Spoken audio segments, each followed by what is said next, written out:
सदा खुशूं खोड़ हुजन सोहणी सिंध में, मोहब्बत ऐं मेला मचन सोहणी सिंध में।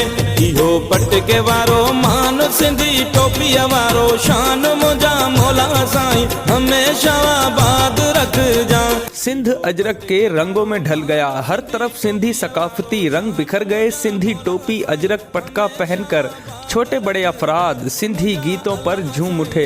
सोनी सिंध जी मिठी बोली जी जल अमड़ वारी लोली मुंहिंजा मौला साईं हमेशा आबाद रखजा। सिंध भर की तरह टंडो अलायार में भी सिंधी सकाफती दिन ईद की मानंद मनाया जा रहा है। शहरियों की जानिब से रैलियां और स्कूलों की जानिब से प्रोग्राम का इनेकाद किया जा रहा है। बच्चे बड़े सभी सिंध से प्यार मोहब्बत का इजहार कर रहे हैं।